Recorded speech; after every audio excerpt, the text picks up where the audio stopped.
Over the course of the last year, I've covered strange disappearances that have taken place all over North America in a variety of different wilderness areas. These people range from those with PhDs to young persons to others who you might not expect to go missing, such as park rangers and others with wilderness expertise. Now, this is another long one, so grab a hot drink and let's begin. This first disappearance took place on Mount Lassen, which is approximately 70 miles to the southeast of Mount Shasta. However, the mountains are a part of the same Cascade Range.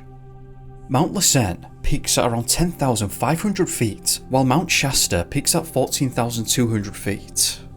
14-year-old Billy Coleman lived with his parents who owned a cabin which sat at the foot of the mountain at around 4,500 feet, which is just above the snowline. A short time after Christmas of 1939, the Coleman family invited their extended family and some of Billy's friends to come and stay over with them. I did some background reading on the Colemans and this incident, and this is what I found. On the 5th of January 1940, the Monroe News-Star reported this. Young Coleman, who was just recovering from an attack of influenza, vanished on New Year's Day from a cabin near Viola, 40 miles cast of here. So, one way or another, Billy managed to catch a serious case of the flu, but he was getting better at this time. Now, Billy disappeared on the 1st of January 1940, so given what happened to him, he wouldn't have been 100% healthy at the time, and in all likelihood wouldn't have been in the mood to go on some kind of long hike or anything like that. Sources indicate that at the time, which was around 4 PM, Billy was playing nearby next to a tree near the cabin. His mother said that she saw him playing there and went to run some errands, and when she returned just a couple of minutes afterwards, he had gone.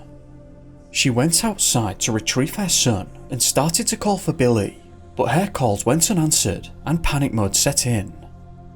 All present at the cabin began to scour the area whilst one of them reported the incident to the police. This initial search wasn't only unsuccessful, but the group couldn't even determine which direction Billy may have gone. The search for Billy was massive, and it grew really quick too. There were between 250 and 500 searchers, though most sources indicate that the number was closer to 500. This disappearance gets awfully unusual almost right from the get-go. Let's have a look at the Reno Evening Gazette, who reported this on the 9th of January 1940. A sick, lost boy, Billy Coleman, who vanished New Year's Day into the vast wilderness at the foot of Mount Lassen, was hunted by 400 men today. They drained a creek yesterday in a futile search for his body. The only clues were provided by the discovery near the creek. Parts of the boy's clothing were found, including his overalls and underwear. Tangled tracks, partly washed out by the rain, were also found. The sheriff expressed that it appeared as though someone, obviously in all likelihood Billy, had been wandering around aimlessly. It's also important to clarify too that the footprints petered out after a time and there were no more to follow afterwards. Now, Billy's clothing had been found a whole week after his disappearance, and it's not clear exactly when Billy made his way to the creek, how, or why. I think that the assumption that was being made was that Billy must have gone to the creek and thereby suffered from hypothermia. Billy's clothes were found around 250 yards away from the cabin, so this creek was very close to the family home. In all likelihood, Billy probably played at this creek a lot, either with friends or by himself. So while speculating of course, it's probably safe to assume that he was familiar with the creek. Now, whether he just made his own way there, caught a glimpse of something that interested him nearby and just wandered off, or whether there was another presence nearby, it's not at all clear. But given his state, he may have been feeling a bit dazed, tired, maybe not completely with it. Perhaps misjudged the temperatures because for Mount Lassen, its average temperature at that time is 13 degrees Fahrenheit or minus 10 degrees Celsius. Of course, I imagine that depends on elevation too, but the main point is that it was very cold in the area. So, While some who cover these kinds of disappearances have tried to rule out hypothermia in this case, I just don't think that you can here given the temperatures. However, how and why he went there, and why it took a whole week before his clothes were found in close proximity to the home, with around 500 people present, is another story, and I don't have a great reason for this. That's odd, honestly. You can argue that the paradoxical undressing, the resulting consequence from hypothermia, may very well have happened here. But even if hypothermia was a factor here, it still doesn't explain everything. There is still an unusual element to this because Billy most certainly should have been found during this search. Hypothermia varies, but sources indicate that depending on weather conditions and the temperature, after the state of paradoxical undressing, you really don't have any time left at all. It's either immediate help or that's the end. There are 3 stages to hypothermia. You enter stage 1 when the body temperature falls to 95 degrees Fahrenheit or 35 degrees Celsius. Your extremities lose more and more strength and you start to feel numb and mentally foggy. The body also begins to shiver in this stage, but that is actually a good thing and helps to slow down hypothermia as the body is trying to warm itself. In stage 2, the shivering becomes very aggressive and mental confusion is on set at this point. Movements are slow and vision becomes impaired. At around 32 degrees Celsius or 89 degrees Fahrenheit, you enter stage 3 where eventually you lose consciousness. The heart rate is dramatically decreased. Needless to say, unless you receive immediate medical attention at this point, survival is incredibly unlikely. Given that Billy would have been groggy at this point, slow moving, weak and confused, he really shouldn't have been able to get very far at all from the creek. Even if being generous and saying that he may have wandered aimlessly for hours, which it seems he already had been doing at that point, how far, realistically, could he have gotten in this state? After reading article after article on this, I'm of the opinion that if he was suffering from hypothermia alone and there were no other factors involved, then he should have been found, and rather quickly at that. The fact that he was never found could indicate that there was something else happening too. His mother stated that she saw him only a couple of minutes before he vanished. She had seen him near the tree and he was fine. Could he actually have been delirious at this point, which his mother mistook for play? You've got to remember that being of his state, he was probably already at least somewhat more susceptible to this than he might have been otherwise had he have not contracted the flu. There is no way to know for sure, but the searchers combed over 12 square miles as reported by the various newspapers that covered this, and they never found a trace of him. Also, it's worth pointing out that if the clothes were found on the 8th, then this almost certainly means that the clothes were found in an area already searched. They were quite literally 250 yards from the house. There's no way that that creek was not searched before a whole week into it. I just can't believe that for a second, not with around 500 people present. I suppose this brings up the question, could this mean that they were placed there after the fact? That of course would change absolutely everything, because there's just no way he could have been wandering around for a week like this. Not in such close proximity to the cabin and all the people searching. It's incredibly unusual that after such a thorough search he was never found, and we're actually left with obvious, yet strange and puzzling questions. Where did he go? What actually took place here? How did it happen so quickly? And why was he never found? On the 30th of January 1940, the Galveston Daily News reported this. After a hunt by horseback in the remote wooded area near Viola, Mr. Coleman was convinced that his son was still in the woods. He said that he could have wandered many miles south of Viola, or perhaps he was taken in an automobile. However, there was very little evidence in support of either of those theories, given that his clothes were found 250 yards away from the cabin, which if the hypothermia theory rings true, means that it's incredibly unlikely, if not impossible, that he made it miles and miles away, since he would have been in the very final stages of hypothermia, and now without any protection at all from the elements. Also, the clothing being found near the creek doesn't suggest that he was taken forcefully by car. So what happened? This was a highly unusual disappearance, and over 80 years later now, Billy Coleman, not any trace of him has ever been found. What do you think happened here? Please do leave your thoughts on this one. Dr. Edgar Gordon was 68 years old when he disappeared from Yosemite National Park. Dr. Gordon was a very intelligent man. He was a highly regarded physician who worked in Madison, Wisconsin, and he had done so for many years. Later in life, he became the chief of staff at various university hospitals, and he practiced what he preached too. He was a huge fitness buff, and he kept in shape. He was an avid hiker and an experienced cross-country skier.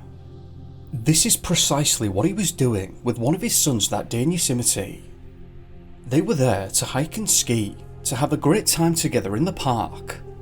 Little did they know that this would be the last time that they would ever see each other again. The first time I came across this disappearance was from the Oakland Tribune, who reported this on the 6th of April 1975. A search was underway for Edgar, missing in a near blizzard in the national park. He was reported missing about noon Friday after a storm moved into the area and dropped 17 inches of snow. The timing here was absolutely atrocious, and everything that could have possibly gone wrong all happened at the same time. One article stated that Dr. Gordon and his son decided to split up near Badger Pass and see who could make it back to the car park first. Another article stated that Edgar had simply become tired at this point and made his way back to the car alone. It's not clear which is true, but whatever the case may be, as the article stated, almost immediately after this decision was made, they'd both travelled some distance away from one another, and the weather, described as a freak spring storm, descended on the area, engulfing both of them. If they'd have waited just a couple more minutes before making the decision to split up, this incident would never have taken place. A 50-man search crew so far has failed to locate a 68-year-old physician missing on a skiing trip here, but a ranger said he's hopeful the doctor will be found sheltering in a snow cave. They had every reason to believe this might very well be the case too, because it obviously wasn't Dr. Gordon's first time doing this. He'd taken refuge in a snow cave prior to this incident while on a skiing trip. As described by his family, he had experience with this, which led to all involved to hold out hope for him, knowing that he would have some semblance of an idea as to what he should do. Blizzard conditions and waist-deep snow hampered search Operation Sunday for Dr. Gordon, who hasn't been seen since. The freak spring storm has dumped more than 3 feet of snow on the area since Friday.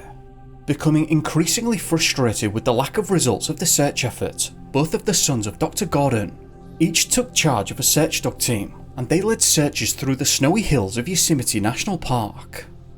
Snow fell on the searchers Monday, and more light snow was expected today. More than 40 inches have fallen since the doctor was last seen, most of it in a freak 2-day storm over the weekend. Gordon's son, whom he split from, Robert, is leading one of the 3 dog teams, and was joined by his brother, Dr. Stuart Gordon, and both continued the search today. The military were also wanting to get involved here and bring in their helicopters, but once more, the weather would have other plans. A park ranger said late Monday the cloud ceiling had lowered in an area of the search, forcing an accompanying military helicopter to call off its efforts. Temperatures in the Badger Pass area were around freezing in the afternoon, a respite from one point during the weekend when they dropped to 5 below zero. Searchers held on in hopes that Gordon had been able to dig himself into a snow trench during the storm. If buried, a ranger explained, his body heat could have helped him survive. We had one guy who stayed in a snow cave for a week with only a pocket full of raisins for food, and he came out of it fine. The search went on for a few more days, and searchers expressed their surprise that nothing had been found yet. It seems that many present were expecting the dog teams to be of more use than they had been, because throughout the search they hadn't located any kind of scent once. Hope was dim this morning as the search resumed. Temperatures in the area where Gordon was last seen plunged to 8 degrees or minus 13 degrees Celsius overnight. Park rangers scaled down the search today to a few men working with search dogs specially trained to detect human scent through the snow. It seems to me that it becomes so cold so harshly and quickly in the area that all hope seemed to be lost, and as a result they began to scale back the search. Presumably, they were also probably worried about having a lot of searchers out in the field in such serious conditions. Specifically, Edgar and Robert separated while skiing towards Dewey Point, which is above Bridal Veil Falls at the south rim of Yosemite Valley. The area is at an elevation of 8,000 feet, and these areas were searched extensively throughout. This was a fairly obvious decision to make in terms of where the search should be focused, because given how quickly and how badly the weather worsened, they came to the conclusion that it would have been almost impossible for Dr. Gordon to have left the area. Some 3 feet of snow has fallen since Friday, adding to 10 feet that was already on the ground. Temperatures have been well below freezing every night. At the time he disappeared, Gordon was wearing only ski pants, a wool shirt and a nylon windbreaker. He was carrying no food. Rangers said that the chances of survival here were very slim. They also said that a snowstorm that evening brought winds of up to 40 miles an hour and limited visibility to 10 feet. They continued to search for a number of days after this, and with an increased dog presence, but still they didn't find a trace of him. No scent was ever discovered.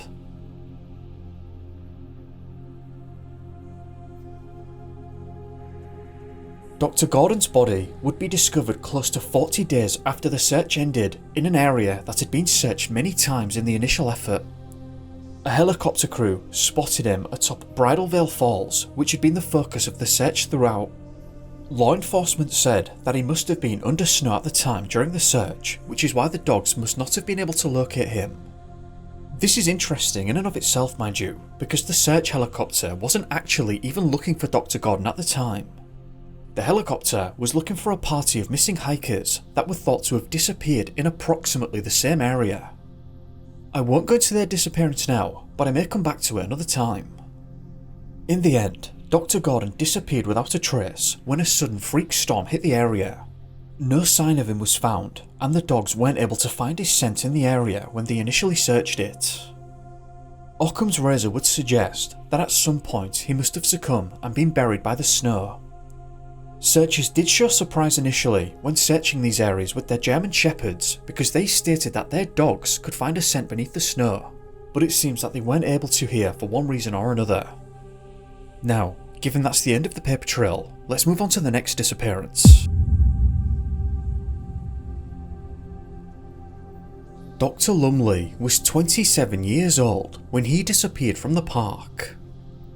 Lumley's specific area of expertise wasn't actually mentioned, but it was said that he was at the park for a period of study and hiking. Whatever this primary area of research was, he was also an educationalist that worked in Columbus, Ohio, and he was very highly regarded within the university.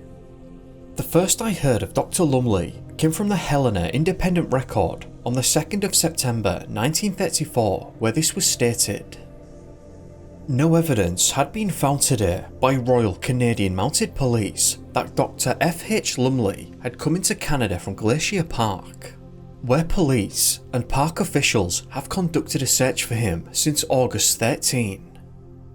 So the point at which we're jumping in, and the point at which the press picked up the story, is a couple weeks in now. Almost 3. And it seems as if at this point there's a bit of debate as to whether he was in the States or whether he'd crossed to Canada. Without trying to sound overly cynical here, this was probably fueled partially as a result of ongoing expenses of the search. At least that's how it's coming across, since he disappeared very close to the border, which isn't exact. In any case though, the Canadians stated that they'd found no evidence that he'd crossed over from Montana. On both sides of an international boundary line, the difficult search for Dr. Lumley, last seen at Goat Haunt Camp, will be pressed tomorrow with increased vigour. Park officials are en route now to the north central portion of the park with men, who Sunday will conduct an intensive search of that section, and Royal Canadian Mounted Police will lead a group of Canadian volunteers in an investigation around Waterton Lake on their side of the line. There is unfortunately no specifics in regards to the moment of disappearance, but this is because Dr. Lumley was completely alone when this took place. He travelled to the park by himself and then began his studies and hiking alone. A patrol of the Waterton Lake shore today revealed nothing, and the officials directing the search were meeting with blank walls in their effort to locate him. The hunt directors said today the search is approaching the proportions of the famous Whitehead Boys case in 1924, except that the present search is more baffling. We'll have a look at the Whitehead disappearance shortly. For now though, one reason they were stating that this case is perhaps more baffling is because search leaders began to uncover conflicting evidence and receiving conflicting reports as to the direction in which Dr. Lumley might have gone. One article stated, though I couldn't find this anywhere else, that two sets of footprints had been found heading in completely different directions. When the first set were found, they were presumed to have been made by the doctor and gave the searchers an area of focus. However, a second group found identical footprints, or I suppose at least seemingly identical in another area some distance away from this one. It seems at that point they weren't sure what was what or if either had even been made by Dr. Lumley. With that weirdness out of the way, this was also reported. Those in charge of the hunt have several conflicting reports as to the direction in which the educator might have proceeded. The Bureau of Investigation, Department of Interior, has been contacting persons who might have seen Dr. Lumley in the park after August 13. They have learned nothing except that the missing man evidently fully intended going to Canada. On August 12, the Ohioan revealed to a park guide his intention of walking around Waterton Lake in Canada. So, the search of that area now makes sense. However, despite the said extensive search, they never found anything in that area to indicate his presence. A plethora of experts also came forward to weigh in on this, and after discussions with the park superintendent E.T. Scoyen, the conclusion drawn was that it would have been almost impossible for someone to survive in this area after having already been missing for around 3 weeks. Dr. Lumley's father said that he held on to the hope that his son will be found. This seems to have been spurred on after finding out that an extra 200 men and women were about to join the search. However, still without definitive leads, Royal Canadian Mounted Police, US Department of Justice agents and rangers of Glacier National Park continue today their search for Dr. Lumley. Park officials cling to the hope that the doctor has been lost in the Canadian wilds and is safe, but out of touch with communication facilities. Friends of the doctor began to wonder if he might have joined another group while inside the park. Apparently, he held a great interest in mountain climbing, and because of his outdoor skills and knowledge of the area, it seems that his friends were having a hard time believing that he had simply become lost on his original route. Instead, stating that if something like this happened, it means he would have deviated from his plan and become lost somewhere else, thus explaining why nothing at all was being found. It seems that the friends were able to convince the authorities that this was at least plausible, and I assume that because there were no clues or leads or anything like that, they felt that it was at least worth a try to explore this avenue. So, authorities from the park began to contact various hiking and mountain climbing clubs that had travelled to the park during the time of this ordeal. However, again, not a single person had even seen Dr. Lumley. At this point, the argument, we'll call it, between authorities cropped up again. The American side, because they were finding absolutely nothing, I assume, declared that they held a strong belief that Dr. Lumley must have crossed the border into Canada. A strong belief was expressed today that Dr. Lumley, after leaving Goataunt Camp the morning of August 13, travelled to the Waterton Lakes district in Canada. Dr. Lumley was last seen as he left the camp on a hike, and park officials today said late information from persons who had talked with him indicated that he had planned to go to Waterton Village in Canada. A search in this district thus far has failed. So, I suppose the initial question must be, did he even actually make it to Waterton during this hike? The Canadian authorities stated that they'd searched this area, especially around the lake, but found no evidence of his presence. This was then stated 5 weeks after Dr. Lumley was last seen. Park Superintendent Scoyon, who personally has directed much of the search, said that after following all leads and clues, investigations of hotels, lodges and camps, innumerable interviews with park visitors and workers, not the slightest trace of Lumley, an experienced mountaineer, has been uncovered since he left that camp.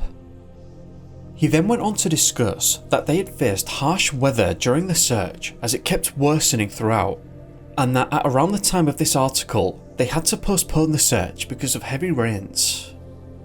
He also discussed that they'd had many bloodhounds on the scene, but they hadn't been of any help. 6 weeks after the disappearance took place, Dr. Lumley's parents arrived in the park. It seems to me that the search effort was beginning to fade, and the parents were hoping to try to keep it going.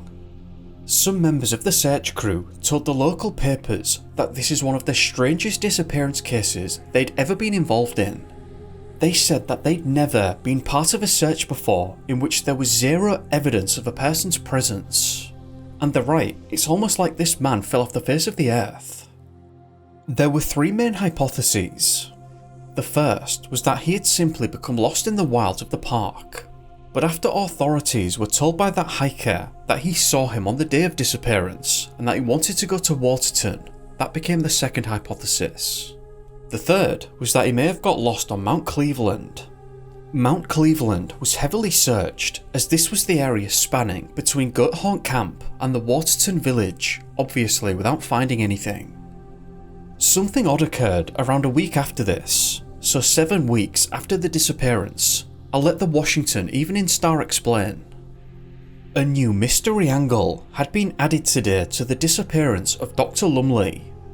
It has been disclosed a registration book at Ilmory Lodge, where the professor's mother was a visitor earlier in the summer, had been tampered with. Besides Mrs. Lumley's name in the registration book, the words "and son" had been added. The missing man's mother declared it was not the writing of her son, nor herself. Wintry weather in the national park brought a halt to the search. It was heavy snowfall specifically that stopped the search, but I also have absolutely no idea what was going on with the registration book, and this seemed to confuse everyone.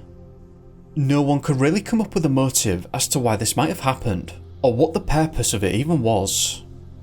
As far as I'm aware, Dr. Lumley nor his remains were ever found.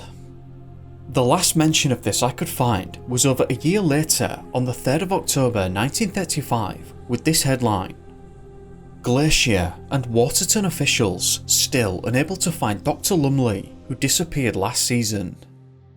However, while learning about Dr. Lumley, and as mentioned earlier, I came across the Whitehead brothers who disappeared 10 years prior.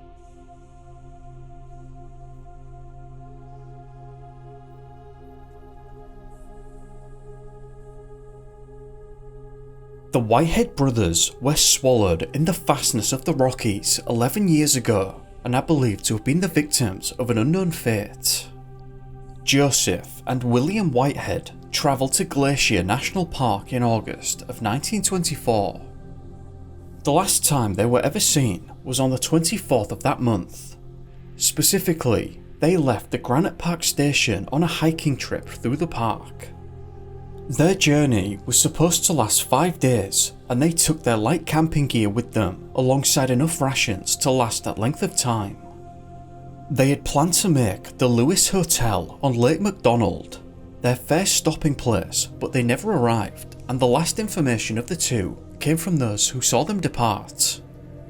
Some bit of scenic interest, perhaps, some comparatively inaccessible spot, attracted the attention and footsteps of the two, say those familiar with the trail. This was stated as such because the subsequent search effort, like Dr. Lumley's all those years later, the searchers never found a single trace of the brothers. Not their camping equipment, not their rations, not their clothes, nothing. No trace has yet been found of the brothers, despite 5 parties of 5 men, all experienced in woodcraft, are engaged in the search. One searching party, working in the region of Hidden Lake, was driven out Thursday by a large grizzly bear, and it is thought that possibly the men may have met their end to this bear. It's rather important to note though that they never actually found any evidence of this, and they did investigate this avenue further, whatever that then looks like. Following this, weather in the park began to worsen, and as conditions became increasingly bad, the searchers were having a much more difficult time searching. Hope for the safety of the 2 brothers has been despaired by park authorities, who say that weather conditions in the park are now bad, and with the falling of light snow a few days ago, all tracks which might lead to a clue have been obliterated. Somewhere in the bleak and dreary wintry wastes of Glacier National Park, the final resting place of 2 Chicago boys will remain a secret for at least another 8 months until the vast stillness again yields to nature and warms up to become America's playground for another season. To put it simply, the searchers had no leads, authorities had absolutely no idea what happened to these 2, and effectively, they were coming to the conclusion that the only way they were going to be found was by accident, simply filling the park with numbers who were there to hike. For days and weeks after the brothers were reported missing, organised searching parties, which at times numbered 75 men, under leaders who knew the park as no others, scoured Glacier Mountains in every place where these 2 might have wandered. Not a trace was found. However, when snow came to blot out any tracks which might have made a clue, the searching parties were called in and disbanded. Unfortunately, that was basically the end of the paper trail, and like Dr. Lumley, Joseph and William, nor their remains were ever found. Later articles, alongside the disappearance of Lumley, would comment on just how similar these disappearances were. Both had professionals and volunteers all over the place looking, along with dogs, but in either case, no trace was ever found. And by the way, it's quite literally almost 100 years later now, or nearly 90 for Dr. Lumley, and to this day, neither of them have ever been found. Lynn Mary Hillier was 2.5 years old when she disappeared from a heavily wooded area in Vancouver in July of 1986. At the time, Lynn was staying with her parents, sister, and grandparents at a cabin on Horn Lake. The moment of disappearance isn't all that clear, other than Lynn obviously must have wandered away from the cabin at some point for some reason that isn't known. This particular cabin was pretty secluded, with one road in and one road out, and the family were inside the cabin when this took place. So it seems that one way or another, Lynn had let herself out, which is strange because her parents stated that she didn't have a history of doing this and was usually glued to them.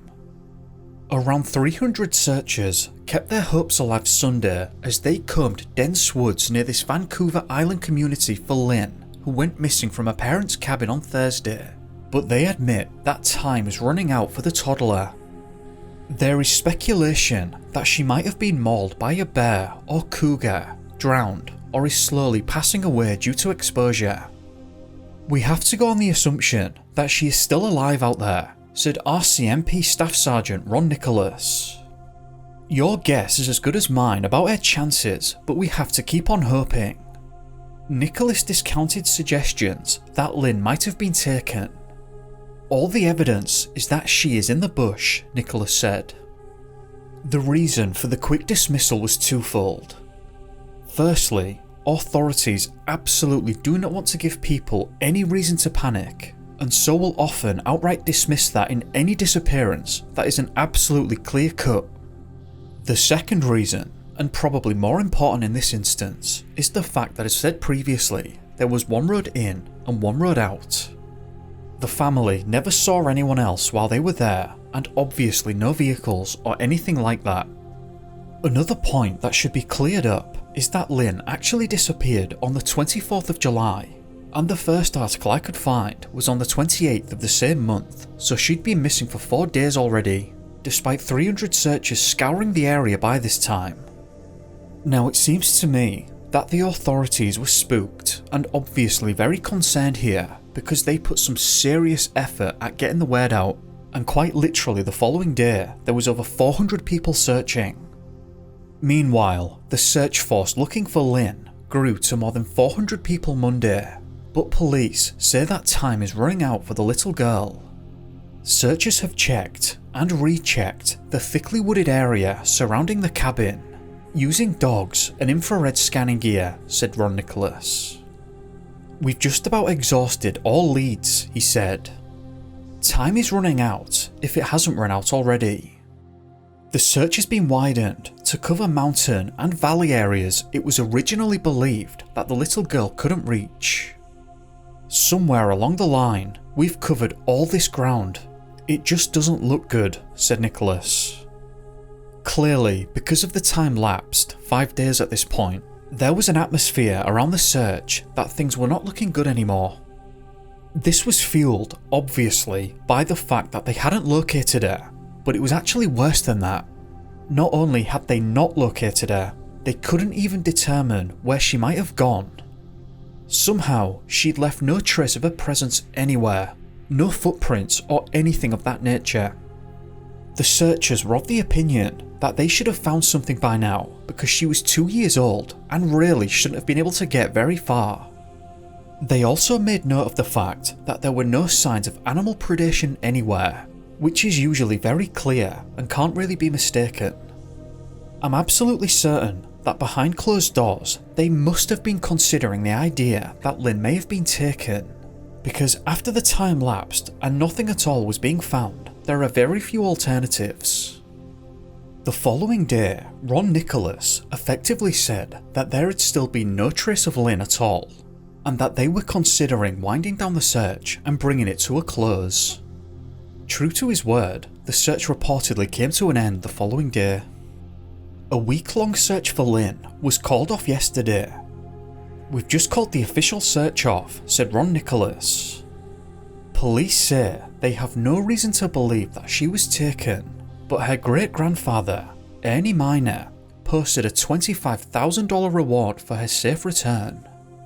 It was said at this point actually that not only did the family disagree with the authorities, but so did a lot of the searchers too. Many were of the opinion that Lynn wasn't even in that area anymore. This was because they hadn't found a trace of her and the search dogs never once found a scent. However, a discovery would be made 3 days shy of a month after her initial disappearance. Lynn's body was discovered Tuesday after she vanished from her parents' cabin July 24, has been taken to Vancouver for a forensic examination. The body was found in dense brush about 30 metres off a logging road by 2 men scouting for signs of game in preparation for the fall hunting season. There were a couple of peculiarities with this find. Firstly, the searching parties had been present in this area initially and obviously didn't find her. This could mean that she was found in an area already searched, though there's no way of saying if they checked that specific spot or not, though the dogs never found a scent. Secondly, something the searchers found strange was the fact that she had travelled quite some distance, all uphill. Unfortunately, I couldn't find a distance from this spot to the cabin, only that she had supposedly travelled uphill the entire time. Let's have a look at the moment of discovery. Lynn's body, apparently, was under a piece of fallen timber, said Nicholas. It would appear she slid in under the log and that's where she expired. There's no evidence at the scene to indicate foul play, Nicholas said, adding there was also no sign the girl had been attacked by an animal. Lynn hadn't sustained any injuries as far as I can tell, and obviously Nicholas made the point that she hadn't been attacked by an animal. There were no further reports after this, and the circumstances of her disappearance largely remain unknown. Lynn, who was known for being glued to her parents, wandered away from the cabin and made her way uphill for reasons we don't know. The searchers weren't sure how she got to a final destination, nor was she found when this area was searched previously. Was she there the entire time? What happened to Lynn Mary Hillier? Jeanette Federer was 6 years old when she disappeared from a lonely, remote ranch 10 miles northwest of Cheyenne, Wyoming on the 30th of September 1948. This is very much prairie country. There was very little way of forest areas or trees, and most of the surrounding vegetation was that of grass, herbs and shrubs. At the time of her disappearance, she was playing in the garden with both of the family dogs, and this was a frequent thing that she would do given the relative safety of the area. It's not an area where you would ever expect to see another person outside of your own family. It seems that on this particular day, Jeanette's mother was running a couple of errands inside the home while Jeanette was outside in the garden, and the mother would come check up on her in between these errands. Jeanette was outside from around dinner time at 12:30 p.m. At 1 p.m, when the mother came out to check on her, she was gone along with both of the dogs. It's important to note right off the bat that this was unusual because Jeanette had never left the property before like this and always stayed inside the garden. The mother left the property and began to call loudly for both Jeanette and the dogs, but there was no reply. No barks, no sign of Jeanette or the dogs anywhere. Obviously, I'm sure you can imagine the absolute state of panic that must have been felt now, and the mother quickly called for help. The scale of this search was absolutely enormous and it gained steam rapidly. This was reported the day after the incident. An entire battalion of soldiers, a total of 800 men, participated in a search for Jeanette, missing since yesterday. Her parents said the child wandered from the yard of their home. Colonel J.C.B. Elliott, commander at Fort Warren, called out the soldiers last night to assist Cheyenne Police and State Highway Patrol in searching the prairie lands. Without the battalion of soldiers that joined, there were already 200 individuals involved in the search. So now, around 1,000 men and women spanned out for miles in every direction, but they didn't find any trace of her. Later that night, one of the dogs arrived back home and was let back into the house, which of course gave hope to the family and searchers. However, they noticed something odd. The dog went into their living room and didn't want to come back out. They were hoping that the dog would lead them to Jeanette, but from what I can understand, the dog just didn't want to leave the house again.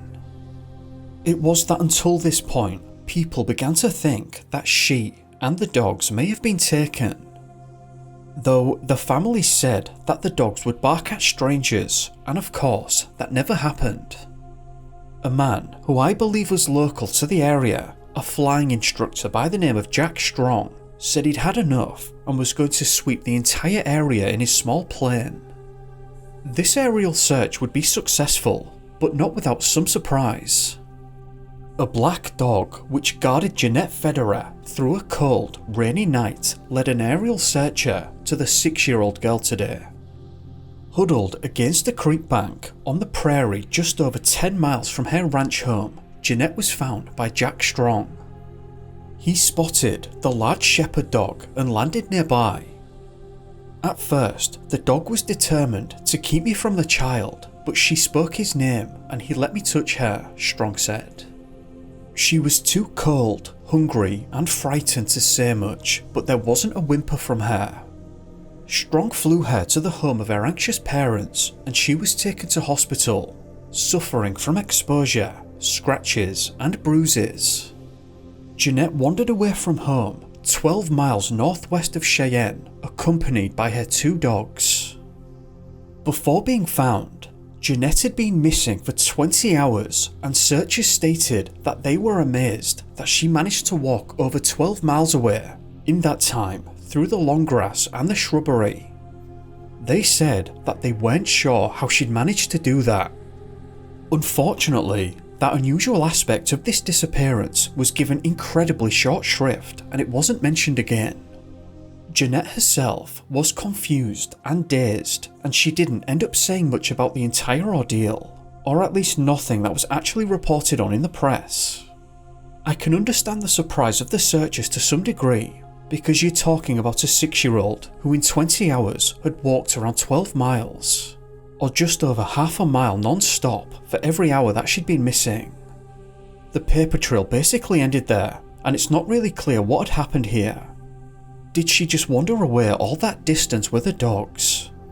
Maybe, but it sure took the searchers by surprise. What do you think? 68-year-old Kat Amontra disappeared on the 11th of April 2019 during a hike in Mexico. 20 years prior, Kat moved to San Felipe from Seattle, and she hiked a lot and got to know numerous trails very well, perhaps making it all the more unusual that she disappeared along with her dog on one of said trails. On the day she went missing, Kat, along with her dog and a group of friends, 6 I believe, had travelled to Diablo Canyon in the San Pedro Matia Sierra. A short time into this hike, approximately 10 minutes, Kat had reportedly hurt her ankle and had to stop right next to a creek. Kat told her friends to continue on their hike and that she would sit beside the creek and wait for them. The trail her friends were now on would take them to a waterfall before looping back round to Kat, and this would take around 90 minutes in total. When they returned to Kat's location an hour and a half later, she and the dog were missing. The group thought that this was odd because Kat told them that she would wait there for them, but they didn't panic immediately. Instead, they questioned whether she might have just tried to make it back to the car park. Kat's husband, Warren, had come to pick her up, so he was at the car park at this time waiting for her. You can imagine everyone's surprise and immediate panic when the rest of the group came face to face with Warren, but Kat wasn't present with either. It was now, obviously, that all concerned realised that she was missing. I believe the group did go back and try to search for her, but when this failed, the authorities were made aware of what was going on. There wasn't much mention of the initial search effort, but we do know that a local search and rescue group came together and began searching the area around where she disappeared from, but they didn't find anything. It's a curious set of circumstances, because if Kat had hurt her ankle, that should have meant that she wasn't going to be walking very far. So how did she leave the area so efficiently? And by that, I mean she must have somehow gotten far enough away to avoid the searching parties. It makes you wonder what this might have looked like and what was going on. Was there some kind of third-party involvement here that was responsible for moving Kat? There were no signs of a struggle. The ground in the area that Kat was sitting hadn't been disturbed. That doesn't necessarily mean that a third party wasn't there, but there was certainly no evidence left behind of that. This is a situation where animal predation can likely be ruled out because there was no evidence present of that, and it's usually very apparent. At some point during the search, 2 hidden marijuana plantations were found, but there was no mention as to whether they were suspected as being connected.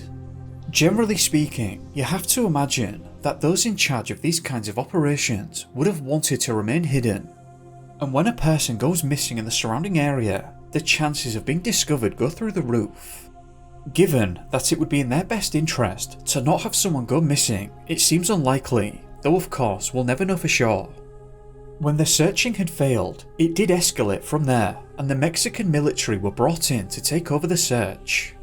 With them came more advanced equipment such as helicopters and thermal imaging technology, and I believe more dogs were brought in too. This search would fail too though. Here's a quote from the Mexico Daily News. "It is believed that Kat cannot have strayed far from her last known whereabouts, where daytime temperatures have been reaching 32 degrees Celsius due to poor health. Yesterday evening, Civil Protection Chief Antonio Resquilas announced that the search was being called off and that the case had been turned over to the State Attorney General's office, which will continue to investigate and attempt to locate the missing woman. We suspended the search. We combed the area surrounding the spot where she was last seen, a 5-kilometer perimeter, and we did not find her," said Antonio yesterday evening. The search lasted for about a week before being suspended. Clearly something was amiss in this disappearance, and there are some unusual aspects to consider. Firstly, I know a lot of people are interested in this aspect, so I'll mention it here. The search dogs never found Kat's scent, despite being in the exact location she disappeared from. Secondly, Kat had a lighter on her, but she never made a beacon, or at least nothing like that was ever seen. Why? Thirdly, the dog was known to bark a lot, yet this was never heard either. The police themselves were comprehensive in their questioning, and all members of the group spoke with the police individually. The end result of that was that the police came away satisfied that they hadn't done anything untowards. Again, it was questioned whether she had just gotten lost, but the husband said that she had actually fractured her foot before this hike, and her ankle or foot started to hurt while walking. So he said it's unlikely that she could have gotten very far. This was the opinion of the group too. The nearest road was miles away from where she was, so I can't imagine that a vehicle was involved here. As for a third party, it would still have meant carrying someone through harsh and rugged terrain. While not impossible, it seems unlikely at first glance. Ultimately, something happened to Kat while she was sat at the creek with her dog. What was it? And how did she get away fast enough so that there was absolutely no trace left behind of her? It seems at this point, we'll never know for sure. Daniel Robinson was 24 years old when he disappeared on the 23rd of June 2021. Daniel was very much a keen outdoorsman and loved spending time in the fresh air. He was also very close to his family too, and always maintained constant contact with them. At the time of his disappearance, he was a hydrogeologist and had found work at a remote drill site in the Arizona desert. This location was near Buckeye, not far from Sun Valley Parkway and Cactus Road. Daniel was working with a pump technician called Ken Elliott, and they were together that morning between 9:15 and 9:30 am. This is important because it wasn't Daniel's first job of the day, it was his second, implying that he must have been going for quite some time at this point and must have been up very early. This was Ken's first time working with Daniel, and the two hadn't met before, but they were tasked with working on a deep well project in the area so that water could be easily accessed. Something odd took place early on that day, and Ken would recall that Daniel became distracted. He was just looking off into the desert. He had a very, very distant look in his eyes. Whenever he'd turn around again, I would look at him and look into his eyes. The first thing I thought was maybe it was some kind of substance he'd taken or something, though his pupils were not dilated. From that standpoint, everything appeared to be normal. Then I thought this was a medical condition or something. I wasn't too sure. I kept watching him, but he just kept turning around and looking off into the desert. Then he just turned around and walked back over to his Jeep, and I just assumed he was going to get something out of his vehicle. He opened the door, got in, sat down, put on his seatbelt, and then he looked at me and just waved at me, and backed up and took off. So Daniel was obviously displaying odd behaviour at this point, and it's not clear why he kept turning around to look at the desert. Ken obviously thought that this was odd, and straight away thought that Daniel may have either took some kind of substance, or perhaps was having some kind of medical situation. It seems he initially didn't believe it was too serious either way, and after some thought, it also seems he leaned towards medical as opposed to a substance. Odd behaviour right before a disappearance is something that I've covered a number of times at this point, and two that I always think about right off the top of my head are Gaia Pope and Noah Donahue, both of which I've covered before on the channel, so I'll link them separately at the top right and in the description in case you haven't seen them and want to open a new tab. In any case, when Daniel got in the Jeep, he drove off and waved. This is something Ken wasn't expecting, and obviously was taken aback by this, so he immediately called his co-workers and told them what just happened. He said that he didn't really know how to take it, and told them that he thought Daniel was sick and that they might expect a phone call from Daniel explaining that he wasn't well. This phone call would never arrive. In fact, there was no further communication at all.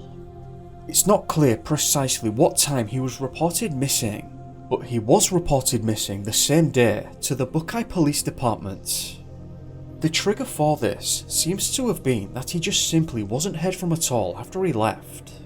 In addition to that, when Ken later left work, he saw Daniel's tyre tracks veer off in the wrong direction at a T-junction that would return him to Phoenix. Instead of turning left, he'd gone right, which took him deeper into the Sonoran Desert. The authorities descended on the area, alongside outside search agencies too, and over 70 square miles were scoured by UTVs, cadaver dogs, and air support, including a drone and helicopter. Police did have Daniel's phone provider ping the phone, but it wasn't trackable because it was out of range, they said. The phone provider also revealed that Daniel hadn't used the phone thereafter because there were no further calls or messages sent from the device. This next part is somewhat interesting, so let's get bizarre. On July 21, a rancher found the Jeep rolled over and on its side in a ravine on his property. The airbags in the vehicle were deployed, and officials said evidence shows Daniel was wearing his seatbelt at the time of the crash. Daniel's father said, "Initially, I was scared when I first got the call. We have the vehicle, but we don't have my son." Daniel's father, David, hired accident reconstructionist and private investigator Jeff McGrath to piece together how Daniel's Jeep ended up in the ravine. "Immediately when I saw the vehicle, I noticed something wasn't right with it. The damage didn't match with the terrain and where it was laying," said McGrath. McGrath downloaded the vehicle's information from the airbag control module and found the Jeep was started more than 40 times after the airbags were deployed. After the airbags came out, somebody turned that ignition over at least 46 more times. That's not normal, we usually see 1 or 2 because it adds when we download the box. Interestingly, this module also tracks the vehicle's speed after the airbags are deployed. McGrath found that there were an additional 11 miles on the car after the airbags were deployed, meaning, obviously, that after the Jeep had crashed, it was driven again. Inside the vehicle, authorities found Daniel's phone, wallet, keys and clothing. It's unclear what they meant by clothing. I'm not sure if he had undressed, or if it was a change of clothing that they'd found. A couple of details make this discovery somewhat curious. The area that the Jeep was found had been searched initially, but it either wasn't there or it was missed. The authorities said that because of the rough terrain, the vehicle wasn't clearly visible to crews searching by air and foot. It can't really be ascertained now if they'd missed it or if it just wasn't there, but that was the direct quote from the spokesperson. Second to that is the fact that the rancher who discovered the Jeep had said that he thought that it had only been there for a short while before he came across it. He said it was clean and that his cows would have found it. Cows are inquisitive creatures and would have licked it. That comment by the rancher seems to suggest that the vehicle may not have been there during the initial search. But again, it looks like we're not going to know for sure now. Just to be clear too, Daniel disappeared on the 24th of June and his Jeep was found by the rancher almost a whole month later on the 21st of July. Going back to the investigation, while the authorities were suggesting that foul play didn't seem to have occurred here, McGrath noted a couple of interesting points. McGrath says the system shows that the Jeep was involved in a collision around 1 PM, nearly 4 hours after he was last seen. We have a gap in time and we don't know where he went and what was going on. The activity with the vehicle is very suspicious, and any time we get a download that doesn't match, by looking at the photographs it doesn't match the area. Sometimes those could be a staged event, and that looked like a staged event to me. Those were some powerful words by Jeff, because what he is essentially saying is that something doesn't add up here, and perhaps a strong possibility exists that the car was placed there after the fact by Jeff himself or a third party. I'm not sure what else he could have meant there. There were some thoughts flying around the investigation questioning Daniel's mental health, and that there may have been a couple of problems there. It seems that these ideas had come about given his behaviour that morning, and friends had said that he wasn't quite himself in the time leading up to the disappearance. It was also later found that he had recently been rejected by a girl. It looks like he became attached too quickly to her, and she didn't like that. He also seems to have turned up at her house unannounced, which she didn't like. If he was suffering at that time, I imagine that situation didn't help much. But his family have contested this line of thought about mental health problems, stating that Daniel wouldn't just up and leave without telling the family, and that it was completely out of character to do so. That aside, and as you can probably imagine, given the discovery of the Jeep, the search area was well defined at this stage, and the search effort was localised to that point. Around a week after this, a skull was found to the south of where the Jeep had been located, but it was found that it didn't belong to Daniel. I've just had to come back and edit this in, because I've had another look and it appears that Daniel did undress in the Jeep. They found a t-shirt and jeans that were turned inside out, shorts, his orange work vest, boots and 2 socks. Again, it's not clear if Daniel changed clothing in the car or if he had literally undressed just about everything. I also wanted to edit in that I found another unusual quote by Jeff.